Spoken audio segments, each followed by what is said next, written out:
Hello all, welcome back to my channel. ఈ వీడియోలో మనం పైథాన్ లోని డిక్షనరీస్ గురించి డిస్కస్ చేద్దాం. లాస్ట్ చాప్టర్ లో సెట్స్ గురించి డిస్కస్ చేసాం కదా, సో ఇప్పుడు పైథాన్ డిక్షనరీస్ గురించి చూద్దాం. సో గైస్, ఈ చాప్టర్ లో మనం అసలు డిక్షనరీస్ అంటే ఏంటి, డిక్షనరీస్ ని ఎలా క్రియేట్ చేస్తాం, డిక్షనరీలో ఉన్న ఎలిమెంట్స్ ని ఎలా యాక్సెస్ చేస్తాం, డిక్షనరీలో ఎలాంటి మెథడ్స్ ఉంటాయి, డిక్షనరీని ఎలా మాడిఫై చేయొచ్చు, అలాగే చివరిలో డిక్షనరీలో ఇటరేషన్ ఎలా ఉంటుందో చూద్దాం. ముందుగా అసలు డిక్షనరీ అంటే ఏంటో చూద్దాం. సో ఇక్కడ డిక్షనరీ డెఫినేషన్ చూడండి. A dictionary is a data structure in Python that stores data in key value pairs. Dictionary items key value pair are ordered, changeable and do not allow duplicates. So dictionary అనేది పైథాన్లో ఒక data structure, ఏదైతే డేటాని key value పేర్స్లో store చేస్తుందో. So జనరల్గా మనం లిస్ట్లో టబుల్స్లో అయితే డేటాని డైరెక్ట్గా స్టోర్ చేస్తాం, ఎలిమెంట్స్ని కదా. కానీ డిక్షనరీలో ఒక ఫార్మాట్లో స్టోర్ చేయాలి. ఆ ఫార్మాటే కీ వాల్యూ పేర్. సో ఈ కీ వాల్యూ పేర్ అనేది ఆర్డర్డ్గా ఉండాలి, changeable and do not allow duplicates. Changeable అంటే మనం యాడ్ చేయొచ్చు, రిమూవ్ చేయొచ్చు, మాడిఫై చేయొచ్చు అనమాట ఎలిమెంట్స్ ని. Key must be unique and immutable, strings, numbers or tuples. So ఈ కీ వాల్యూ పేర్లో కీ అనేది మాత్రం యూనిక్ గా ఉండాలంట. ఆ కీలో ఏ డేటా టైప్స్ ఉండొచ్చు? Strings, numbers or tuples. Value can be any data type and does not need to be unique. So key value పేర్లో కీ అనేది యూనిక్ గా ఉండాలి, వాల్యూ అనేది యూనిక్ గా ఉండాల్సిన అవసరం లేదు. అలాగే ఏ డేటా టైప్ అయినా పర్లేదు అనమాట. కీ అనేది మాత్రం యూనిక్ గా ఉండాలి. ఇమ్యూటబుల్ అంటే చేంజ్ చేయలేము. అలాగే స్ట్రింగ్ గానీ, నెంబర్ గానీ, టపుల్ గానీ, ఆ మూడిట్లో ఏదో ఒక డేటా టైప్ అయితేనే కీ అవుతుంది. వాల్యూ అనే దానికి స్పెసిఫిక్ డేటా టైప్ అవసరం లేదు, అది చేంజ్ చేసుకోవచ్చు. అలాగే యూనిక్ గా ఉండాల్సిన అవసరం లేదు. ఈ ఎగ్జాంపుల్ చూడండి, simple dictionary with 3 key value pairs. So ఇక్కడ డిక్షనరీ నేమ్ వచ్చేసి స్టూడెంట్. సో ఇక్కడ కీ వాల్యూ పేర్స్ ఉన్నాయి చూడండి. 1 అనేది ఒక కీ, దాని వాల్యూ ఎంత? క్లాస్ 10. నేమ్ అనేది ఒక కీ, దాని వాల్యూ మాధవ్. ఏజ్ అనేది ఒక కీ, దాని వాల్యూ 20. క్లియర్ కదా? ఇక్కడ కీస్ చూడండి, 1 అనేది నెంబర్, నేమ్ అనేది స్ట్రింగ్, తర్వాత ఏజ్ అనేది స్ట్రింగ్, అలాగే క్లాస్ ఎక్స్ మాధవ్ అనేవి స్ట్రింగ్స్, 20 అనేది నెంబర్. సో ఈ వాల్యూ స్పేస్ లో స్ట్రింగ్ నెంబరే కాకుండా ఇంకా ఎలాంటి డిఫరెంట్ డేటా టైప్స్ అయినా ఉండొచ్చు. కానీ ఈ కీస్ ప్లేస్ లో మాత్రం స్ట్రింగ్స్ గానీ, నెంబర్స్ గానీ, టపుల్స్ గానీ మాత్రమే ఉండాలి.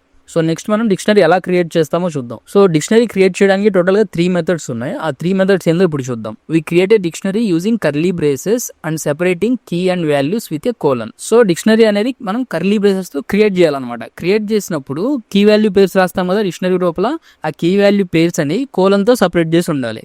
కింద సింటాక్స్ చూడండి, మీకు అర్థమవుతుంది. ఇక్కడ డిక్షనరీ నేమ్ వచ్చేసి my dict. My dict is equals to, ఈ డిక్షనరీ అనేది కర్లీ బ్రేసెస్ లో రాస్తుంది.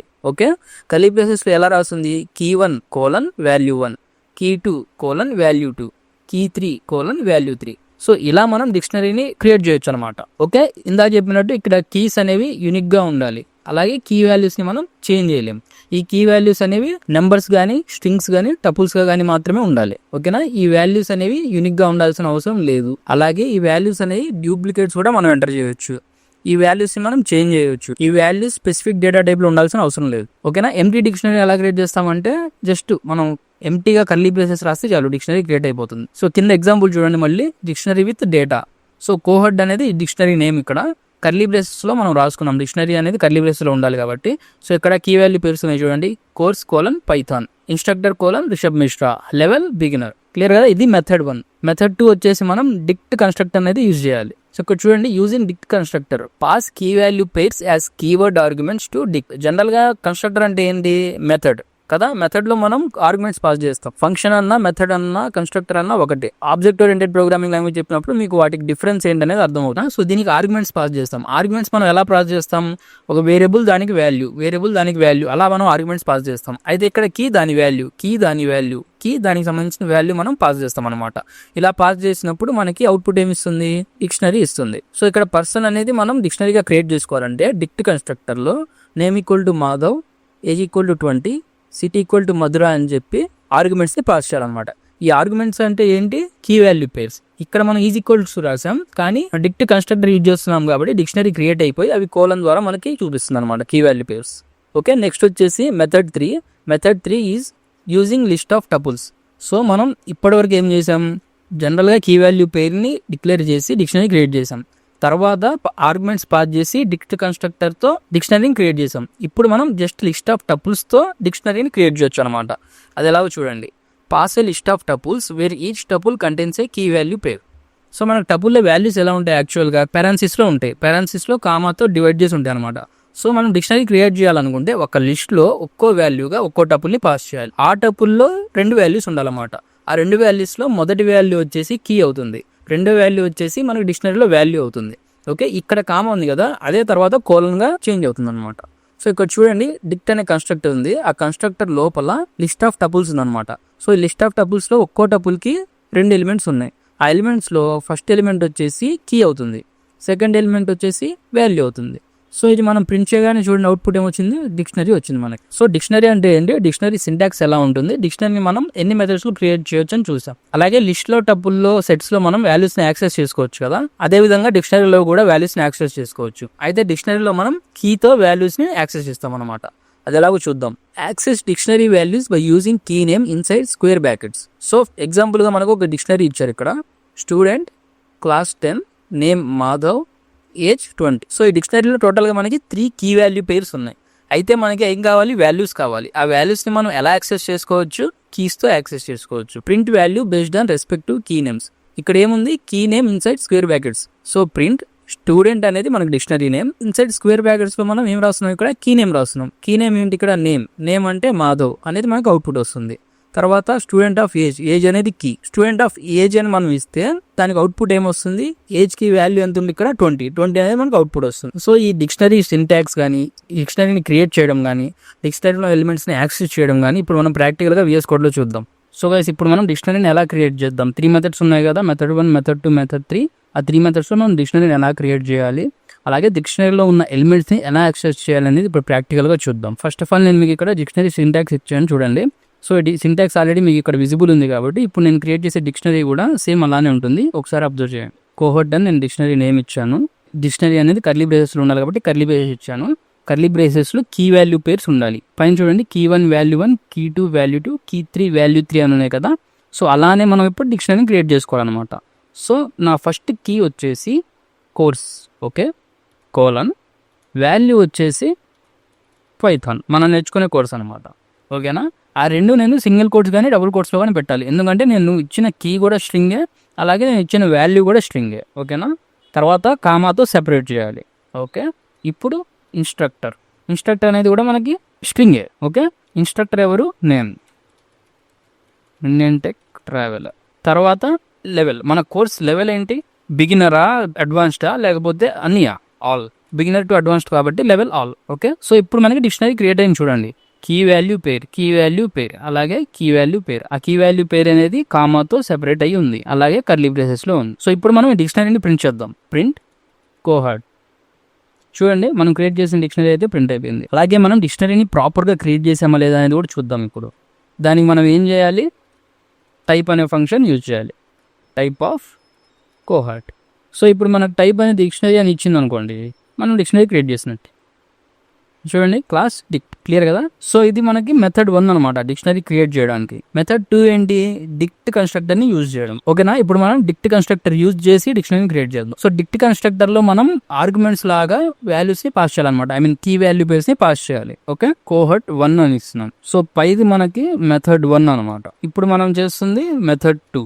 సో మెథడ్ 2 ఎలా, డిక్ట్ కన్స్ట్రక్టర్ ని యూజ్ చేయాలి మనం. డిక్ట్ ఆఫ్, సో నేను సేమ్ వాల్యూస్ ని పాస్ చేస్తున్నాను, ఎందుకంటే మనం 3 మెథడ్ యూజ్ చేసి సేమ్ డిక్షనరీని క్రియేట్ చేద్దాం. అప్పుడు మీకు ఇంకా క్లియర్గా అర్థమవుతుంది. Equals to Python. సో ఇది నేను షార్ట్ కట్లో ITT అని ఇస్తున్నాను. ITT అంటే ఇండియన్ టెక్ ట్రావెలర్. తర్వాత క్లియర్ కదా, దీన్ని కూడా టైప్ ఫంక్షన్లో రాసుకొని ఇప్పుడు రన్ చేద్దాం మనం. Print cohort 1, print type of cohort 1. Okay, అయితే ఇక్కడ మనం ఒక మిస్టేక్ చేసాం. అదేంటంటే కీస్ ని ఎప్పుడు కూడా మనం కొటేషన్స్ లో రాసుకోవద్దు. నార్మల్ గా కర్లీ బ్రేసెస్ లో మీరు డిక్షనరీ క్రియేట్ చేసినప్పుడు కొటేషన్స్ లో రాసుకోవాలి, ఎందుకంటే మనం అక్కడ డైరెక్ట్ గా కీ వాల్యూ పేర్ ని క్రియేట్ చేస్తాం. ఇక్కడ ఏం చేస్తున్నాం, మనం ఆర్గ్యుమెంట్ లాగా పాస్ చేస్తున్నాం. ఆర్గ్యుమెంట్ జనరల్ గా మనం ఎలా పాస్ చేస్తాం, వేరియబుల్ కి వాల్యూ అసైన్ చేస్తాం. ఆ వేరియబుల్ కి వాల్యూ అసైన్ చేసినప్పుడు డిక్ట్ కన్స్ట్రక్టర్ యూజ్ చేస్తే వేరియబుల్ అనేది కీ లాగా కన్వర్ట్ అవుతుంది, ఆ వాల్యూ అనేది వాల్యూ కింద కన్వర్ట్ అవుతుంది కీ వాల్యూ పేర్ లో. ఓకేనా, సో అలాంటప్పుడు మనం డిక్ట్ కన్స్ట్రక్టర్ యూజ్ చేస్తున్నప్పుడు మాత్రం కీస్ ని కొటేషన్ లో పెట్టకూడదు. ఓకేనా, క్లియర్ కదా.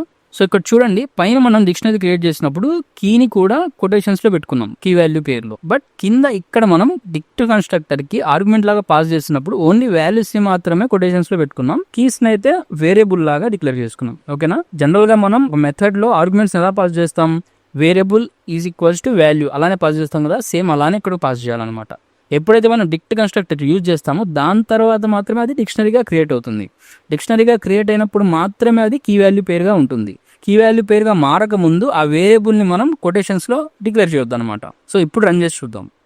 So course Python instructor Indian tech traveller level all, ఇది పైన మనం మెథడ్ 1 లో క్రియేట్ చేసాం డిక్షనరీ, దీని అవుట్పుట్ అనమాట. సో కింద course Python instructor IDD level all, so ఇది మనం మెథడ్ 2 లో క్రియేట్ చేసాం డిక్షనరీ, దాని అవుట్పుట్ అనమాట. థర్డ్ మెథడ్ ఏంటి, లిస్ట్ ఆఫ్ టపుల్స్ తో డిక్షనరీ క్రియేట్ చేయడం. లిస్ట్ ఆఫ్ టపుల్స్ అన్నప్పుడు లిస్ట్ లోపల టపుల్స్ ఉంటాయి, లిస్ట్ లోపల ఎలిమెంట్స్ లాగా టపుల్స్ ఉంటాయి. ఆ టపుల్స్ లో 2 వాల్యూస్ ఉండాలి. ఆ వాల్యూస్ ఏంటి, కీ వాల్యూ పేరు అనమాట. సో టపుల్స్ లో ఉండే 2 ఎలిమెంట్సే కీ వాల్యూ పేరు అవుతాయి ఇక్కడ.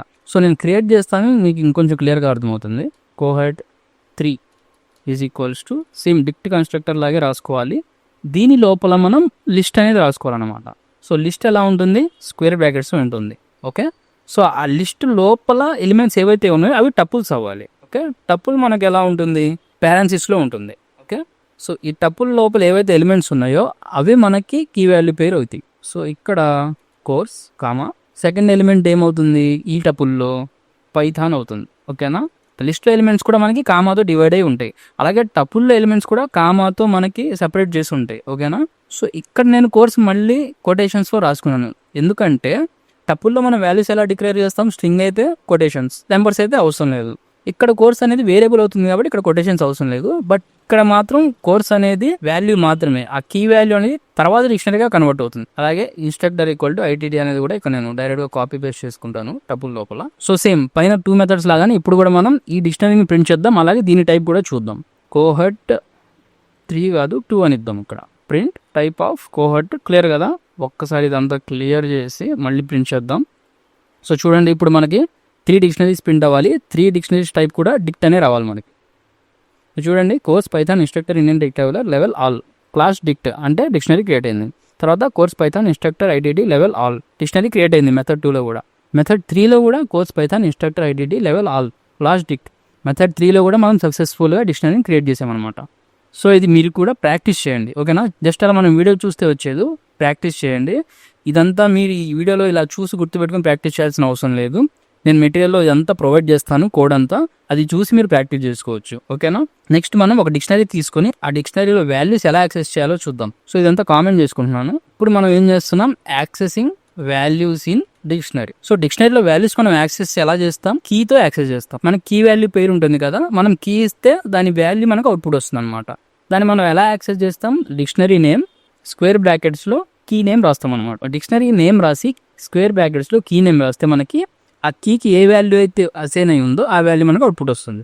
సో అదేంటో చూద్దాం. మీకు స్టూడెంట్ అనే ఒక డిక్షనరీని క్రియేట్ చేసుకుంటాం దీనికోసం సపరేట్గా. సో స్టూడెంట్ అనే దాంట్లో ఏముంటాయి, కీ వచ్చేసి name Rohit plus 12 age 16. So ఇప్పుడు నాకు నేను క్రియేట్ చేసిన ఈ డిక్షనరీలో student name and student age మాత్రమే కావాలి, క్లాస్ నాకు అవసరం లేదు. అది ఎలా యాక్సెస్ చేయాలో ఇప్పుడు చూడండి. ప్రింట్ ఆఫ్ డిక్షనరీ నేమ్ ఏంటి, స్టూడెంట్. స్టూడెంట్ ఆఫ్ అంటే స్క్వేర్ బ్రాకెట్స్ రాసుకోవాలి. ఇక్కడ స్క్వేర్ బ్రాకెట్స్లో నేమ్ అంటే నేమ్ కీ ఉంది కదా, మనకి ఈ కీని రాసుకోవాలన్నమాట ఇక్కడ. ఓకేనా, నేమ్ కీని ఇక్కడ నేను రాసుకున్నాను. ఆ తర్వాత స్టూడెంట్ ఏజ్ కావాలి, క్లాస్ నాకు అవసరం లేదు. స్టూడెంట్ అంటే డిక్షనరీ నేమ్ తర్వాత ఏజ్. ఓకేనా, ఇప్పుడు మనం ప్రింట్ చేద్దాం. అవుట్పుట్ చూడండి. ఇక్కడ రోహిత్ 16. రోహిత్ అంటే ఏంటి, ఇక్కడ స్టూడెంట్ నేమ్, 16 అంటే స్టూడెంట్ ఏజ్. క్లియర్ కదా, డిక్షనరీని ఎలా క్రియేట్ చేసుకోవాలి, ఎన్ని విధాలుగా క్రియేట్ చేసుకోవాలి, డిక్షనరీలో ఉన్న వాల్యూస్ని ఎలా యాక్సెస్ చేసుకోవాలో చూసాం. ఇప్పుడు మనం డిక్షనరీలో ఏ మెథడ్స్ ఉన్నాయి, డిక్షనరీని ఎలా మోడిఫై చేస్తాం అనేది చూద్దాం. సో పైథాన్ డిక్షనరీస్లో మనకి చాలా మెథడ్స్ ఉన్నాయి. అయితే ఆ మెథడ్స్లో ఫ్రీక్వెంట్గా యూజ్ చేసే ఒక 4 మెథడ్స్ అయితే నేను ఇప్పుడు ఎక్స్ప్లెయిన్ చేస్తాను. మిగతా అంత యూస్ఫుల్ కానీ మెథడ్స్ కూడా నేను మన మెటీరియల్లో అయితే మెన్షన్ చేస్తాను. ఓకేనా, చూడండి, 4 మోస్ట్ యూస్ఫుల్ మెథడ్స్ వచ్చేసి డాట్ కీస్ ఏం చేస్తుంది, returns all keys in the dictionary. మనం క్రియేట్ చేసిన డిక్షనరీలో లేకపోతే ఆల్రెడీ అవైలబుల్ ఉన్న డిక్షనరీలో అన్ని కీస్ని డిస్ప్లే చేస్తుంది, ఐ మీన్ రిటర్న్ చేస్తుంది ఈ డాట్ కీస్ అనే మెథడ్. ఓకేనా, డాట్ వాల్యూస్ మెథడ్ నెక్స్ట్ వచ్చేసి డాట్ వాల్యూస్ మెథడ్ ఏం చేస్తుంది, returns all values in the డిక్షనరీలో ఉన్న అన్ని వాల్యూస్ని రిటర్న్ చేస్తుంది. Return in the sense access చేసుకోవడానికి మనకి ఇస్తుంది, లేదా మనం వాటిని ప్రింట్ కూడా చేయొచ్చు. Print in the sense display చేయొచ్చు. డాట్ ఐటమ్స్ ఏం చేస్తుంది, returns all key value pairs. So dot keys అనేది ఓన్లీ కీస్ ఇస్తుంది, డాట్ వాల్యూస్ అనేది ఓన్లీ వాల్యూస్ ఇస్తుంది. డాట్ ఐటమ్స్ అనేది కీస్ని అలాగే వాల్యూస్ని రెండింటిని ఇస్తుంది అనమాట, ఆ పేర్స్ని. సో మన డిక్షనరీలో కీ వాల్యూ పేరుని ఐటమ్ అని చెప్పి పిలవచ్చు. Okay, dot get returns value for a key with an optional default if key is missing. So get కూడా వాల్యూనే ఇస్తుంది. ఇక్కడ మనకి డాట్ వాల్యూస్ ఎలా ఇస్తుందో గెట్ అనేది స్పెసిఫిక్ ఒక వాల్యూని ఇస్తుంది. అలాగే మనం ఇచ్చిన కీ అనేది మిస్ అయింది అనుకోండి, మిస్ అయినా కూడా ఒక డిఫాల్ట్ వాల్యూని అయితే మనకి ఇస్తుంది అనమాట. అదేంటనేది మనం ప్రాక్టికల్గా చేస్తున్నప్పుడు యూఎస్ కోడ్లో చూద్దాం. కింద సేమ్ అవే ఎగ్జాంపుల్ ఇచ్చారు, అవి ఎలా యూజ్ చేయాలని చెప్పి methods. Print student dot keys అని చెప్పి మెథడ్ ఇస్తే అన్ని కీస్ని డిస్ప్లే చేస్తుంది. ప్రింట్ స్టూడెంట్ డాట్ వాల్యూస్ అని చెప్పి మనం ఇస్తే అన్ని వాల్యూస్ని డిస్ప్లే చేస్తుంది అవుట్పుట్లో. ప్రింట్ స్టూడెంట్ డాట్ ఐటమ్స్ అని ఇస్తే అన్ని కీ వాల్యూ పేర్స్ని కీస్ని వాల్యూస్ని మనకి ఇస్తుంది అనమాట అవుట్పుట్లో. Print student dot get off name. Name అంటే ఒక స్పెసిఫిక్ కీ అనమాట. ఆ కీ ఇస్తే మనకి వాల్యూని రిటర్న్ చేస్తుంది. ఇఫ్ ఇన్ కేస్ ఆ కీ మిస్ అయినా కూడా ఒక డిఫాల్ట్ వాల్యూని అయితే మనకి ఇస్తుంది అనమాట.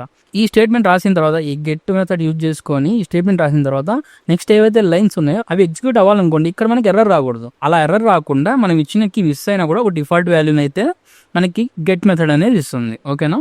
తర్వాత వచ్చేసి డిక్షనరీలో వాల్యూస్ని ఎలా యాడ్ చేస్తాం, ఆల్రెడీ ఉన్న వాల్యూస్ని ఎలా మోడిఫై చేస్తాం, అలాగే డిక్షనరీలో ఉన్న వాల్యూస్ని ఎలా డిలీట్ చేస్తాం అనేది చూద్దాం. సో ఇక్కడ చూడండి, add, modify or remove. Add or modify item. Use assign operator to add modify items in dictionary. So ఇక్కడ మీరు చూస్తే మనం యాడ్ చేయాలన్నా మోడిఫై చేయాలన్నా, modify in the sense already ఉన్న వాల్యూని చేంజ్ చేయడం. ఓకే, యాడ్ చేయడం అంటే డిక్షనరీలో లేని వాల్యూని యాడ్ చేయడం అనమాట. ఆ రెండు చేయడానికి కూడా మనం ఈజ్ ఈక్వల్స్ టు అనే ఆపరేటర్ అయితే యూజ్ చేయాలి. ఓకేనా, అది ఎలాగో చూడండి ఒకసారి. Student of email is equals to madhav@example.com. So ఇక్కడ adding a new key value pair అనమాట. ఇక్కడ కీ ఏమవుతుంది, email, value madhav@example.com. So already student అనే డిక్షనరీ మన దగ్గర ఉంది. ఆ డిక్షనరీలో ఇందాక మన దగ్గర ఏముంది, స్టూడెంట్ నేమ్, ఏజ్, క్లాస్ ఉంది. ఈమెయిల్ లేదు కదా. ఆ ఈమెయిల్ ఎలా యాడ్ చేయాలంటే స్టూడెంట్ నేమ్ అంటే డిక్షనరీ నేమ్ తో పాటు స్క్వేర్ బ్రేసెస్ లో ఏ కీని అయితే మనం కొత్తగా యాడ్ చేయాలనుకున్నాం ఆ కీని ప్లేస్ చేసి is equals to operator use చేసి ఆ కీకి ఏ వాల్యూ అయితే ఇవ్వాలో ఆ వాల్యూని మనం ఇస్తాం అనమాట, డిక్లేర్ చేస్తాం. సో ఇలా చేస్తే ఆల్రెడీ ఉన్న డిక్షనరీలో ఒక కొత్త కీ వాల్యూ పేరు అనేది యాడ్ అవుతుంది. ఓకేనా. ఆ తర్వాత మోడిఫైయింగ్ అండ్ ఎగ్జిస్టింగ్ వాల్యూ. ఇందాక మనం క్రియేట్ చేసినప్పుడు డిక్షనరీలో స్టూడెంట్ ఏజ్ ఎంత ఇచ్చాం, 16 ఇచ్చాం, కానీ స్టూడెంట్ ఏజ్ రాంగ్ అప్డేట్ చేసాం మనం. స్టూడెంట్ ఏజ్ వచ్చేసి 25 అనేది ఎలా చేంజ్ చేయాలి మనం, 16 నుంచి 25. Same student of age square bracket లో ఏజ్ అంటే ఆల్రెడీ మన డిక్షనరీలో ఉన్న key is equals to 25. So ఆ కీకి 25 అనే వాల్యూ అసైన్ అయిపోతుంది. సో ఇక్కడ మీరు చూస్తే ఒక కొత్త కీ వాల్యూ పేరుని యాడ్ చేయాలన్నా, ఆల్రెడీ ఎగ్జిస్టింగ్ ఉన్న వాల్యూని చేంజ్ చేయాలన్నా మనం is equals to operator assign operator use చేస్తున్నాం. క్లియర్ కదా. తర్వాత రిమూవ్ ఐటమ్. డిక్షనరీలో వాల్యూని యాడ్ చేసాం, అలాగే ఆల్రెడీ ఉన్న వాల్యూని మోడిఫై చేసాం. ఇప్పుడు మనం ఎలా రిమూవ్ చేయాలి అనేది చూద్దాం.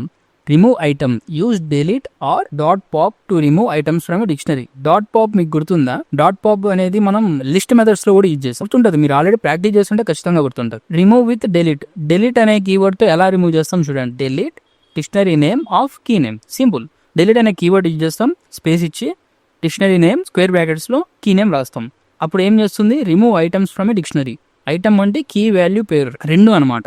So delete student of age అంటే ఏజ్ అనే కీ దాని వాల్యూ 25 రెండు డిలీట్ అయిపోతాయి. క్లియర్ కదా. So remove with pop and store the removed value. So pop అనేది మనకు డిక్షనరీలో ఏం చేస్తుంది, మనం డిలీట్ యూజ్ చేస్తే డైరెక్ట్గా ఆ కీ వాల్యూ పేరు అనేది డిలీట్ అయిపోతుంది, దాన్ని మనం ఇంకెక్కడ యూజ్ చేయలేము కూడా. అయితే డాట్ పాప్ యూజ్ చేస్తే ఏమవుతుందంటే మనం రిమూవ్ చేస్తున్న వాల్యూని ఒక కొత్త వేరియబుల్కి అసైన్ చేసుకోవచ్చు. దానివల్ల ఆ వేరియబుల్ని యూజ్ చేసుకొని మనం నెక్స్ట్ ప్రోగ్రామ్లో ఎక్కడైనా ఆ వాల్యూని యూటిలైజ్ చేసుకోవచ్చు అనమాట.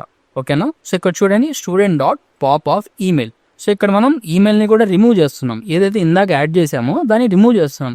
రిమూవ్ చేస్తూ ఒక కొత్త వేరియబుల్కి అసైన్ చేసుకుంటున్నాం ఆ వాల్యూని. ఓకేనా. ఆ తర్వాత మనం ఆ వాల్యూని ప్రింట్ చేసుకోవచ్చు, డిస్ప్లే చేసుకోవచ్చు, లేకపోతే వేరే ఫంక్షన్స్లో కానీ దేంట్లో అయినా మనం యూజ్ చేసుకోవచ్చు. క్లియర్గా. ఇప్పుడు ఇందాక చెప్పిన మెథడ్స్ కానీ ఇప్పుడు ఈ యాడ్, మోడిఫై, రిమూవ్ మెథడ్స్ కానీ ఒకసారి ప్రాక్టికల్గా వేసుకోవడంలో చూద్దాం. సో ఇప్పుడు మనం ముందుగా మెథడ్స్ చూద్దాం. మెథడ్స్ మనకి టోటల్గా 4 ఉన్నాయి యూస్ఫుల్ అయ్యాయి. ఏంటవి? కీస్, వాల్యూస్, ఐటమ్స్, అలాగే గెట్. సో ఆ 4 మెథడ్స్ పర్ఫామ్ చేయడానికి ముందుగా మనకైతే ఒక డిక్షనరీ కావాలి. సో ఈ కీస్ని ఎలా యూజ్ చేస్తాం మనం, రింగ్ స్టేట్మెంట్లో మన dictionary name student dot keys అంతే. ఇది మనకి ఏం చేస్తుంది, మనం క్రియేట్ చేసిన డిక్షనరీలో ఉన్న కీస్ అన్ని లిస్ట్ ఆఫ్ కీస్గా ఇస్తుంది అనమాట మనకు అవుట్పుట్. ఒకసారి రన్ చేద్దాం. చూడండి ఇవి ఎలా ఉన్నాయి, లిస్ట్ ఆఫ్ కీస్ అనమాట ఇవన్నీ. Name, class, age. క్లియర్ కదా. తర్వాత values, same list of values ఇస్తుంది మనకి. ఓకేనా. సేమ్ ఫార్మాట్లో అవుట్పుట్ వస్తుంది మనకి, వాల్యూస్ మెథడ్. సో నేను సేమ్ ఇదే కాపీ పేస్ట్ చేసుకుంటాను. కాపీ పేస్ట్ చేసుకొని ఇక్కడ కీస్ ప్లేస్లో వాల్యూస్ మెథడ్ రాసుకుంటాను. ఓకే. ఇప్పుడు రన్ చేద్దాం. చూడండి ఇక్కడ మనకి కీస్ వచ్చేసాయి, ఇక్కడ వాల్యూస్ వచ్చేసాయి. ఆ తర్వాత నెక్స్ట్ మెథడ్ ఏంటి మనకి, ఐటమ్స్. ఐటమ్స్ ఏం చేస్తుంది, కీస్ అండ్ వాల్యూస్ రెండింటిని ఇస్తుంది. అదే ఫార్మాట్లో వస్తుంది అనుకున్నారు, లిస్ట్ ఆఫ్ టపుల్స్లో వస్తుంది. ఒకసారి రన్ చేస్తాను, అప్పుడు మీకు క్లియర్గా అర్థమవుతుంది చూడండి. సో లిస్ట్ ఆఫ్ ఐటమ్స్ ఇప్పుడు రన్ చేశాను చూడండి. నేమ్, క్లాస్, ఏజ్ అనేవి కీస్. మనం డాట్ కీస్ మెథడ్ యూజ్ చేస్తే ఈ అవుట్పుట్ వచ్చింది. తర్వాత రోహిత్ 12, 6 ఇవేంటి వాల్యూస్, డాట్ వాల్యూస్. ఆ తర్వాత చూడండి నేమ్ రోహిత్ అంటే key value, class 12 key value, age 16 key value. అవేంటి టపుల్స్లో వచ్చినాయి మనకి. ఒక్కో కీ వాల్యూ పేరు ఒక్కో టపుల్గా వచ్చింది. ఆ టపుల్స్ అనేవి ఒక లిస్ట్లో ఉన్నాయి. మనం ఇందాక క్రియేట్ చేస్తున్నప్పుడు 3 మెథడ్స్లో మనం డిక్షనరీ క్రియేట్ చేస్తాం కదా, అందులో 3వ మెథడ్ ఏంటి, లిస్ట్ ఆఫ్ టపుల్స్ని డిక్ట్ కన్స్ట్రక్టర్ యూజ్ చేసి డిక్షనరీ క్రియేట్ చేయడం కదా. ఇప్పుడు ఆల్రెడీ ఉన్న డిక్షనరీని డాట్ ఐటమ్స్ మెథడ్ యూజ్ చేసి మనం డిస్ప్లే చేస్తే అది ఎలా డిస్ప్లే అయింది, లిస్ట్ ఆఫ్ టపుల్స్గా డిస్ప్లే అయింది. క్లియర్ కదా, అర్థమైంది కదా. నెక్స్ట్ వచ్చేసి డాట్ గెట్. అయితే మనం డిక్షనరీలో ఉన్న ఎలిమెంట్స్ని ఇన్ ద సెన్స్ వాల్యూస్ని యాక్సెస్ చేయడానికి డైరెక్ట్గా స్క్వేర్ బ్రాకెట్స్లో కీ వాల్యూ రాస్తే యాక్సెస్ అవుతుంది. అది యాక్సెసింగ్ ఎలిమెంట్స్ చెప్పినప్పుడు చెప్పాను మీకు ఆల్రెడీ ఇప్పుడే పైన. దీనికి డిఫరెన్స్ ఏంటి, ఆల్రెడీ మనం just dictionary name, key name use చేసుకుంటే డైరెక్ట్గా వాల్యూని యాక్సెస్ చేసుకోవచ్చు కదా. మరి ఇప్పుడు డాట్ గెట్ మెథడ్ యూజ్ చేసి వాల్యూని తీసుకుని రావాల్సిన అవసరం ఏంటి అనేది మీకు డౌట్ రావచ్చు. అది ఇప్పుడు మీకు క్లియర్ అవుతుంది చూడండి. Print student dot get off name అనేది ఇస్తున్నాను. సో ఇప్పుడు దీనికి రన్ చేస్తే మనకి ఏమొస్తుంది చూడండి, రోహిత్. స్టూడెంట్ అనే డిక్షనరీలో నేమ్ కీ యొక్క వాల్యూ ఏంటి, రోహిత్. ఓకేనా, క్లియర్ కదా. ఇది మనం నార్మల్గా యాక్సెస్ చేసినా వస్తుంది. స్టూడెంట్ ఆఫ్ స్క్వేర్ బ్రాకెట్స్లో నేమ్ చూడండి రోహిత్. ఇంకా డిఫరెన్స్ ఏముంది అనుకుంటారా, డాట్ గెట్ యూజ్ చేస్తే ఏమంటే మనం ఇచ్చిన కీ వాల్యూ డిక్షనరీలో లేకపోయినా ఎర్రర్ ఇవ్వదు. స్టూడెంట్ జస్ట్ మనం డైరెక్ట్గా యాక్సెస్ చేస్తే ఇలా స్టూడెంట్ అని చెప్పి స్క్వేర్ బ్రాకెట్స్లో అక్కడ లేని కీ వాల్యూ రాస్తే, అక్కడ లేని కీ నేమ్ రాస్తే మనకి ఎర్రర్ ఇస్తుంది. ఎర్రర్ ఇస్తే ఏమవుతుంది, ప్రోగ్రామ్ అయిపోతుంది. నెక్స్ట్ ఏదైతే కోడ్ మనం రాస్తామో అది ఎగ్జిక్యూట్ అవ్వదు. అది ఇప్పుడు మనం ప్రాక్టికల్గా చూడండి ఒకసారి. సో ఇక్కడ ఈమెయిల్ రాశాను. సో పైన నేమ్ ఉంది, ఓకే కరెక్టే, కింద ఈమెయిల్ రాశాను. ఇప్పుడు మనకి కోడ్ ఇక్కడ ఎర్రర్ వస్తుంది చూడండి. ఏమైంది ఇక్కడ, కీ ఎర్రర్, ఈమెయిల్ అంటే ఆ కీ లేదు అక్కడ. అలా కాకుండా ఇక్కడ నేమ్ ఇస్తున్నాను. ఓకే, నేమ్ అంటే ఆల్రెడీ డిక్షనరీలో ఉన్న కీ. ఇక్కడ నేను గెట్ మెథడ్ యూజ్ చేస్తున్నప్పుడు ఈమెయిల్ అని ఇచ్చాను. ఈమెయిల్ అంటే పైన మన డిక్షనరీలో లేదు ఆ కీ. ఓకే, ఇప్పుడు రన్ చేస్తున్నాను చూడండి. ఇప్పుడు ఎర్రర్ రాకుండా ఈజీగా ఎగ్జిక్యూట్ అయిపోతుంది చూడండి. ఇక్కడ ఈమెయిల్ అనే కీ లేదు కాబట్టి నన్ను అని ఇచ్చింది. తర్వాత స్టేట్మెంట్ కూడా ఎగ్జిక్యూట్ అయిపోయింది. So dot get method use చేసి మనం వాల్యూని యాక్సెస్ చేయడానికి కీని యూజ్ చేస్తే ఇది మనకు అడ్వాంటేజ్ అనమాట. ఎర్రర్ రాదు, కీ అనేది లేకపోయినా కూడా మనకి ఎర్రర్ ఇవ్వదు. నెక్స్ట్ మనం డిక్షనరీలో ఐటమ్స్ ఎలా యాడ్ చేస్తామో చూడండి.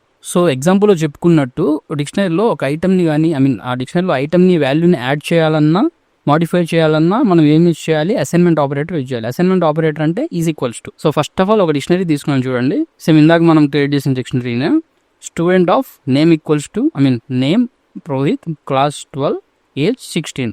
ఓకే, ఒక కొత్త కీ వాల్యూ పేరుని మనం డిక్షనరీలో యాడ్ చేయొచ్చు అనమాట.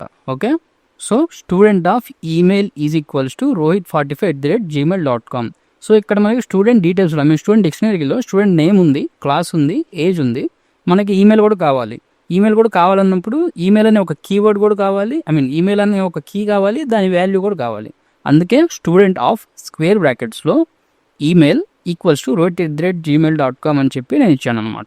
ఇప్పుడు మనం స్టూడెంట్ని ప్రింట్ చేద్దాం, స్టూడెంట్ డిక్షనరీని ప్రింట్ చేద్దాం. అది యాడ్ అయిందో లేదో మనం చెక్ చేసుకోవచ్చు. చూడండి, name Rohit, class 12, age 16, email rohit45@gmail.com. Email add అయిపోయింది కదా. అంటే మనం ఇప్పుడు ఒక కొత్త కీ వాల్యూ పేరుని మన డిక్షనరీలో యాడ్ చేసాం. ఓకేనా, నెక్స్ట్ వచ్చేసి మాడిఫై. సో ఈ మాడిఫైలో ఏమవుతుంది, ఇందాక మనం కీ వాల్యూ పేరు లేని దాన్ని యాడ్ చేసాం. మాడిఫై అంటే ఆల్రెడీ డిక్షనరీలో ఉన్న కీ వాల్యూస్లో ఒక వాల్యూని చేంజ్ చేయాలంటే మాడిఫికేషన్ అనేది యూజ్ చేస్తాం అనమాట. సేమ్ మాడిఫికేషన్ కూడా స్క్వేర్ బ్రాకెట్ యూజ్ చేస్తే మనం చేయాలి. స్టూడెంట్ ఆఫ్ స్క్వేర్ బ్రాకెట్స్లో age equals to 25. Student age అనేది 16 అని ఇచ్చాము కదా, 16 కాదు 25 అని తెలిసింది మనకి. రాంగ్ అప్డేట్ అయింది, దాన్ని చేంజ్ చేయాలి. దానికి కూడా మనం సేమ్ అసైన్మెంట్ ఆపరేటర్ యూజ్ చేస్తే చేస్తాం అనమాట. సో ఇక్కడ కీ ఇచ్చాం, ఏజ్ అనే కీ. స్టూడెంట్ ఆఫ్ స్క్వేర్ బ్రాకెట్స్లో ఏజ్ అనే కీ ఇచ్చి ఈక్వల్స్ 25 ఇస్తే 16 ప్లేస్లో 25 అప్డేట్ అవుతుంది అనమాట. సో మళ్ళీ మనం ఇప్పుడు ఒకసారి ప్రోగ్రామ్ని ఎగ్జిక్యూట్ చేద్దాం. మొదట మనకి డిక్షనరీ క్రియేట్ చేస్తున్నప్పుడు ఏజ్ ఎంత ఉంది, ఇప్పుడు అప్డేట్ చేసిన తర్వాత ఏజ్ ఎంత ఉందో మీకు డిఫరెన్స్ అర్థమవుతుంది. చూడండి, name Rohit, class 12, age 16, email rohit45@gmail.com. ఇక్కడ చూడండి, ఏజ్ వచ్చేసి పైన 16 ఉంది, తర్వాత 25కి చేంజ్ అయింది, అంటే మనం మాడిఫై చేసాం. నెక్స్ట్ వచ్చేసి ఏంటి, రిమూవ్ చేయడం. రిమూవ్ అంటే ఐటమ్ టోటల్ కీ వాల్యూ పేరు అనేది రిమూవ్ అవుతుంది. దానికి డిలీట్ అనే కీవర్డ్ యూజ్ చేయొచ్చు, అలాగే పాప్ అనే మెథడ్ కూడా యూజ్ చేయొచ్చు. ముందుగా డిలీట్ అనే కీవర్డ్ యూజ్ చేద్దాం. సో మనకు ఆల్రెడీ ఇక్కడ 3 కీ వాల్యూ పేర్స్ ఉన్నాయి. తర్వాత ఈమెయిల్ అనే ఇంకో కీ వాల్యూ పేరు మనం యాడ్ చేసాం. ఓకేనా, ఇందులో నుంచి నాకు ఇప్పుడు క్లాస్ అవసరం లేదు. క్లాస్ డిలీట్ చేయాలనుకుంటే డిలీట్ అనే కీవర్డ్ యూజ్ చేయొచ్చు. సేమ్ మనం యాడ్ చేసినప్పుడు మోడిఫై చేసినప్పుడు ఎలా అయితే సింటాక్స్ రాసామో అలానే రాసి, కాకపోతే ఈసారి ముందుగా డిఈఎల్ అనే కీవర్డ్ అయితే యూజ్ చేయాలి. డిఈఎల్ కీవర్డ్ యూజ్ చేసి స్పేస్ ఇచ్చి డిక్షనరీ నేమ్ ఆఫ్ ఏ కీని అయితే మనం డిలీట్ చేయాలనుకున్నాము కీ వాల్యూ పేరుని, ఆ కీ అక్కడ మెన్షన్ చేయాలన్నమాట. ఇప్పుడు ఒకసారి మనం డిక్షనరీని ప్రింట్ చేసి చూద్దాం. చూడండి, ఇక్కడ క్లాస్ అనే కీ వాల్యూ పేరు టోటల్గా డిలీట్ అయిపోయింది. అయితే ఇక్కడ పాప్ ఎందుకు, అది కూడా డిలీట్ చేయడానికి కదా, డెల్తో డిలీట్ చేసి సరిపోతుంది కదా మీకు డౌట్ రావచ్చు. పాప్ అనేది ఏం చేస్తుందంటే మనం డిలీట్ చేసేటప్పుడు ఆ కీ వాల్యూని హోల్డ్ చేసుకొని ఏదైనా వేరియబుల్కి అసైన్ చేయొచ్చు అనమాట. అలా అసైన్ చేసినప్పుడు ఏమవుతుంది, డిక్షనరీలో అయితే మనం ఆ వాల్యూని డిలీట్ చేసేస్తాం, కానీ తర్వాత ప్రోగ్రాంలో ఎక్కడైనా యూజ్ చేయాలనుకుంటే ఆ వేరియబుల్తో మనం ఆ వాల్యూని యూజ్ చేసుకోవచ్చు అనమాట. అది బెనిఫిట్ మనకి పాప్కి. సో ముందు ఇక్కడ డెలీట్ అనే ఈ లైన్స్ని కామెంట్ చేస్తున్నాను. సో డెలీట్ అనే లైన్స్ని కామెంట్ చేశాను కాబట్టి మనకి డిక్షనరీలో క్లాస్ అనే కీ వాల్యూ పేరు ఇంకా ఉంది, క్లాస్ అనే కీ ఇంకా ఉంది. సో దాన్ని నేను dot pop student dot pop of key name ఇస్తే అది డిలీట్ అవుతుంది. డిలీట్ అయ్యి దాంతోపాటు సిఎల్ఎస్ అనే ఒక వేరియబుల్కి ఆ వాల్యూ అసైన్ అవుతుంది. సో ఇప్పుడు నేను స్టూడెంట్ అనే డిక్షనరీని ప్రింట్ చేస్తాను. ప్రింట్ చేసినప్పుడు ఆ డిక్షనరీలో క్లాస్ అలాగే దాని వాల్యూ ఆ రెండు ఉండవు, కీ వాల్యూ రెండు ఉండవు, కానీ సిఎల్ఎస్ అనే దాంట్లో ఈ క్లాస్లో ఏదైతే వాల్యూ హోల్డ్ అయ్యి ఉందో అది మాత్రం ఉంటుంది. ఒకసారి చూడండి. సో ఇక్కడ చూడండి, name Rohit, age 25, email rohit45@gmail.com. So ఇక్కడ మనకి క్లాస్ కీ వాల్యూ పేరు రెండు డిలీట్ అయిపోయింది, కానీ సిఎల్ఎస్లో క్లాస్ కీకి ఏదైతే వాల్యూ ఉందో 12 అనేది స్టోర్ అయింది. దీన్ని మనం నెక్స్ట్ ప్రోగ్రామ్లో ఎక్కడైనా యూజ్ చేసుకోవచ్చు అనమాట. క్లియర్ కదా. నెక్స్ట్ మనం డిక్షనరీ ఇటరేషన్ చూద్దాం. సో డిక్షనరీలో మనం ఓన్లీ ఫర్ లూప్ యూజ్ చేసుకొని మాత్రమే ఇటరేషన్ పర్ఫామ్ చేయొచ్చు అనమాట. అదే లిస్ట్ టేబుల్ సెట్స్లో అయితే for loop as well as while loop use చేసి కూడా మనం ఇటరేషన్ పర్ఫామ్ చేయొచ్చు. A dictionary can be iterated using for loop. ఓకేనా, ఓన్లీ ఫర్ లూప్ యూజ్ చేసి మాత్రమే మనం డిక్షనరీలో ఇటరేషన్ పర్ఫామ్ చేయొచ్చు. We can loop through dictionaries by keys, values or both. So మనకి ఇక్కడ ఫర్ లూప్ ఎలా యూజ్ చేస్తాం, డిక్షనరీలో ఉన్న కీస్తో కానీ వాల్యూస్తో కానీ ఆర్ ఎల్స్ కీస్ వాల్యూస్ రెండింటితో కానీ మనం లూపింగ్ పర్ఫామ్ చేయొచ్చు, ఇటరేషన్ పర్ఫామ్ చేయొచ్చు. ఫర్ లూప్ లో వీటిని యూజ్ చేస్తాం. సో ఇటరేషన్ పర్ఫామ్ చేసే ఫస్ట్ మెథడ్ వచ్చేసి loop through keys. For key in student print key. ఇది మనకి ఏం చేస్తుందంటే డిక్షనరీలో ఉన్న కీస్ అన్నిటిని ప్రింట్ చేస్తుంది. ఓకేనా. తర్వాత loop through values. For value in student. ఇక్కడ మనం కీ రాసాం, ఇక్కడ వాల్యూ రాసాం, ఏదో డిఫరెన్స్ అయిపోతుంది అనుకోకండి. ఇక్కడ మనం వాల్యూ రాసినా కూడా లూపింగ్ చేస్తున్నప్పుడు మనం ఇప్పుడు డైరెక్ట్ గా డిక్షనరీలో వాల్యూస్ ని యాక్సెస్ చేయలేం, కీనే తీసుకుంటుంది. ఓకేనా. ఆ తర్వాత మనం ప్రింట్ ఫంక్షన్ రాస్తున్నప్పుడు స్టూడెంట్ ఆఫ్ వాల్యూ అంటే ఇక్కడ కీ ఉంటుంది కాబట్టి స్టూడెంట్ ఆఫ్ కీ రాసాం. So dictionary name of key అంటే మనకి ఏమొస్తుంది, వాల్యూ. సో ఇక్కడ మనకి వాల్యూస్ ప్రింట్ అవుతాయి అనమాట. ఓకేనా, అర్థమైందా. అంటే వాల్యూస్ని మనం డైరెక్ట్గా కీలాగా ప్రింట్ చేయలేం కాబట్టి స్టూడెంట్ ఆఫ్ వాల్యూ అని రాసుకున్నాం. తర్వాత ఈ ఏదైతే వాల్యూస్ని యూజ్ చేసుకుని మనం ఇటరేషన్ పర్ఫామ్ చేసేది ఉందో దానికి ఆల్టర్నేటివ్ వచ్చేసి డాట్ వాల్యూస్ మెథడ్ యూజ్ చేయడం. డాట్ వాల్యూస్ మెథడ్ మనకి ఏం చేస్తుంది, ఇప్పుడే చూసాం, అన్ని వాల్యూస్ని ప్రింట్ చేస్తుంది. ఓకేనా. ఇక్కడ మనం డాట్ వాల్యూ యూజ్ చేస్తాం అనమాట. For value in student dot values. So ఇక్కడ మనకి ఓన్లీ వాల్యూసే ఫెచ్ అవుతాయి. సో ఒక్క వాల్యూ దీంట్లో వాల్యూలోకి వచ్చినప్పుడు డైరెక్ట్గా దాన్ని మనం ప్రింట్ చేసేవచ్చు. ఇక్కడ పైన లాగా స్టూడెంట్ ఆఫ్ వాల్యూ రాయాల్సిన అవసరం లేదు. ఓకేనా. సో ఇది మనకు కొంచెం ఈజీగా అనిపిస్తుంది. ఆ తర్వాత ఫైనల్ మెథడ్ వచ్చేసి మెథడ్ కాదు, డైరెక్ట్గా ఇది కీ అండ్ వాల్యూ రెండింటిని మనకి ఇస్తుంది డైరెక్ట్ అవుట్పుట్లో. సో దానికోసం మనం ఏం చేయాలి, డాట్ ఐటమ్స్ అనే మెథడ్ యూజ్ చేసుకోవాలి.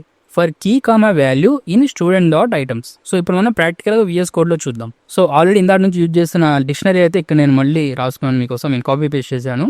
తర్వాత ఇక్కడ మనం ఏం చేస్తున్నాం, ఇటరేషన్ త్రూ ఫర్లు, మీకు ఐడియా ఉండడం కోసం రాస్తాను. ఫస్ట్ ఆఫ్ ఆల్ మనం ఇటరేషన్ దేంతో చేస్తాం, కీస్ యూజ్ చేసి చేస్తాం.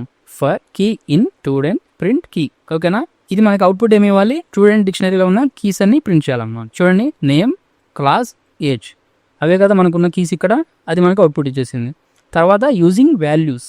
For value in student. మనం ఇక్కడ జస్ట్ వాల్యూ అని కీవర్డ్ ఇచ్చాం, కానీ యాక్చువల్గా అక్కడ మనకి ఎన్ని కీస్ అయితే ఉందో అన్ని సార్లు ఇటరేషన్ పర్ఫామ్ అవుతుంది.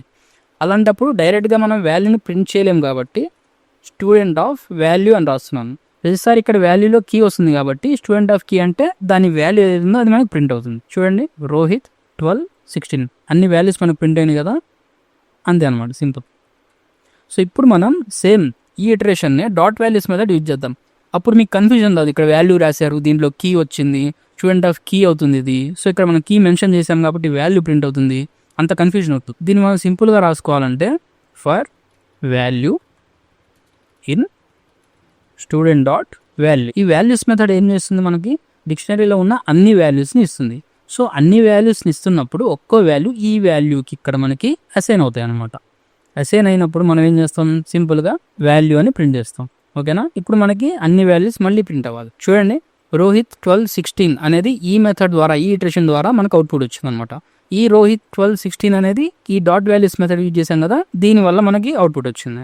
ఓకేనా. చివర్లో వచ్చేసి డాట్ ఐటమ్స్. డాట్ ఐటమ్స్ అనేది ఆల్టర్నేటివ్ మెథడ్ కాదు. డాట్ ఐటమ్స్ అనేది మనకి కీ అండ్ వాల్యూ రెండింటిని ఇస్తుంది. For key comma value in student dot items print key comma value. So ఇప్పుడు రన్ చేద్దాం చూడండి. Name Rohit, class 12, age 16. ఈ విధంగా మనం ఇటరేషన్ అనేది పర్ఫామ్ చేయొచ్చు. సో ఈ చాప్టర్లో మనం టోటల్గా ఏమేమి చూసాం, డిక్షనరీ అంటే ఏంటి, డిక్షనరీని ఎలా క్రియేట్ డిక్షనరీ సింటాక్స్ ఏంటి, డిక్షనరీని ఎలా క్రియేట్ చేసుకోవాలి, డిక్షనరీని ఎన్ని విధాలుగా మనం క్రియేట్ చేసుకోవచ్చు, డిక్షనరీలో ఉన్న ఐటమ్స్ని ఎలా యాక్సెస్ చేసుకోవాలి, లిస్ట్లో టపుల్లో ఎలిమెంట్స్ అంటాం, డిక్షనరీలో ఐటమ్స్ అంటాం. ఓకేనా. తర్వాత డిక్షనరీలో ఏ మెథడ్స్ ఉన్నాయి, అందులో మోస్ట్ యూస్ఫుల్ మెథడ్స్ ఏంటి, డిక్షనరీలో ఐటమ్స్ని ఎలా యాడ్ చేయాలి, ఎలా మోడిఫై చేయాలి, ఎలా రిమూవ్ చేయాలి, తర్వాత చివరిలో డిక్షనరీలో ఎలా మనం ఇటరేషన్ పర్ఫామ్ చేయొచ్చు అనేది చూసాం. నెక్స్ట్ చాప్టర్లో వచ్చేసి మనం ఇప్పటిదాకా ఏవైతే డేటా స్ట్రక్చర్ చూసామో, అంటే list, tuple, sets and dictionary, వీటన్నిటి మీద ఒక అసైన్మెంట్ అయితే చేద్దాం. సో గైస్, పైథాన్ డిక్షనరీస్ గురించి ఇప్పుడు మీకు పూర్తిగా అర్థమైంది అనుకుంటున్నాను. నెక్స్ట్ మనం ఈ list, tuple, sets and dictionaries మీద ఒక అసైన్మెంట్ అయితే సాల్వ్ చేద్దాం. ఆ అసైన్మెంట్ వచ్చేసి మన కోర్సులో 5th అసైన్మెంట్ అవుతుంది. అసైన్మెంట్ 5 గురించి నెక్స్ట్ వీడియోలో చూద్దాం. ఈ వీడియో మీకు యూస్ఫుల్ అనుకుంటే లైక్ చేయండి, మీ ఫ్రెండ్స్ తో షేర్ చేయండి. మీకు ఎలాంటి డౌట్ ఉన్నా కామెంట్ సెక్షన్ లో కామెంట్ చేయండి. అలాగే ఇలాంటి టెక్నాలజీ వీడియోస్ కోసం మన ఛానల్ ని సబ్స్క్రైబ్ చేసుకొని సపోర్ట్ చేయండి. ఇలాంటి యూస్ఫుల్ కంటెంట్ కోసం stay tuned to Indian tech traveller.